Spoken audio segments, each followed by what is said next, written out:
Gillette, the best a man can get. Welcome back to First Things First. Former head coach and three-time Super Bowl champ Eric Mangini's here. Hey, Coach. Good morning. Good being with us. All right, we are now just 2 days away from Super Bowl 53. Tom Brady and the Patriots trying to win their 6th Super Bowl this century, while Jared Goff and the Rams will try and win the team's first Super Bowl in Los Angeles. A matchup between the greatest coach of all time in Bill Belichick and a young up-and-coming in Sean McVay. Experience versus inexperience. Coach, let's dive in with the obvious question. Who has the edge come Sunday? I'm going with experience. I'm going with the fact that Bill Belichick has 43 years in the NFL, so he's got 10 more years than Sean McVay's been alive. And then you've got the experience at quarterback and the depth of experience with the assistant coaches in New England. I think all of that plays a big role because there are a lot of things that happen differently in this week leading up to it, or 2 weeks leading up to it. In the game itself, there's things that you have to adjust to that's hard your first time to really understand and appreciate and prepare for the right way. Where New England at 9 Super Bowls, this is just another game on the schedule. Why do you think last year that didn't factor in so much? Or maybe you think it did. Maybe that's an unfair question. Because I feel like the discrepancy between experience last year and this year is very similar. The Patriots hadn't been 9, they'd been to 8, but it was an Eagles team with a young coach with a backup quarterback who had no big-time experience. So why do you think that didn't apply last year, or maybe it did? Well, the other thing that comes into play is momentum. And in our first Super Bowl year, we were 5-5 through the midway point.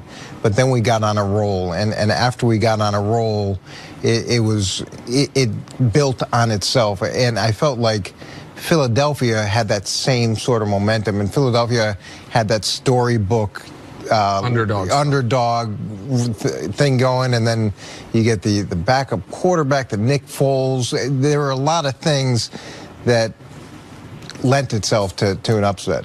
Well, here's the one thing I will say, Coach, and I agree with you. Experience is huge in this kind of game, but it's not just, having the experience to draw on once you get to the stadium on Super Bowl Sunday. It's the experience of the 2 weeks of preparation leading up to it. And based on what we've seen from the New England Patriots, you have to give them the edge, because Bill Belichick is always a master of being able to prepare and force teams to play left-handed. He's always going to take away what you do best.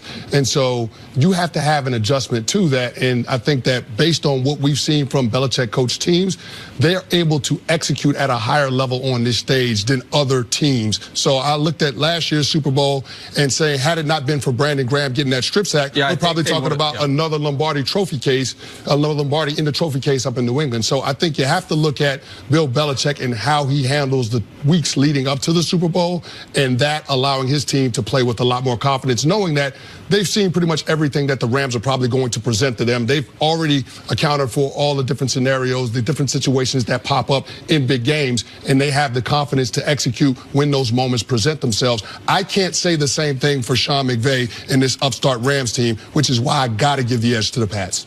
It's interesting that sometimes ignorance is truly bliss, and when you play young players, they don't even know that they're overmatched, and there's something to that, and that's something that the Rams may benefit from. They may not even realize some of the difficulties associated with the Super Bowl, and they'll look back at the game and say, God, I wish we'd done this, or I wish we'd done that. But that can actually be a helpful part of the process too, and I appreciate the young guys that are there. There's a bunch of young guys on that staff, whether it's Shane Waldron, the passing game coordinator, Andy Dickerson, the assistant offensive line coach. Both those guys were in New England. They were part of the PhD program. They've grown up. E.J. Evero's another young. I think there's a lot of young, smart coaches on staff, and it's a nice mix with Wade Phillips. And now you've got this group of stars. You've got this group of stars that have the opportunity to solidify a legacy. Right. And from a talent perspective, there's 7 number 1s on that defense. We were talking about this last night. I think it's really interesting. 7 number 1 picks on the Rams defense that they either drafted themselves or acquired via trade or free agency. Dante Fowler, the latest, the one they got mid-season. And you have made the point, and I think it sounds like a basic point, but I don't think it can be hammered home enough, that when you build your team the way the Rams do, which is almost the opposite of the Patriots. As far as the Patriots don't have a ton of A players, like, guys that'd be a 90+ on Madden rating, right? But they have enormous depth. When you build your team by going star, star, star, those guys have to show up in a game like this. I want to talk about one of those stars on the other side of the ball because he was a star for the Patriots last year, in Brandon Cooks. And especially since Cooper Kupp went out, the Rams need Brandon Cooks to play well for the offense to look the way we know it can. My concern for the Rams and their use of Brandon Cooks is I would imagine the Patriots know exactly what he likes to do, what he doesn't like to do, what he does well, because he was there last year with that team. If you had a player that was on your team one year and then you're going up against him the next year, how much of an edge does that give you schematically?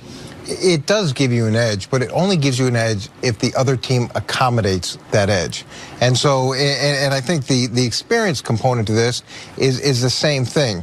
So if the Rams go into the game and worry about what New England's going to do to them, they're playing catch up, and they don't have the lead in that. Right. If they take that back and they force New England to constantly adjust to them, and if it's a Brandon Cooks situation where they're trying to get him open, you've got to give New England different looks. You've got to put them in different spots so that they can't just line up and take away those things that you've shown.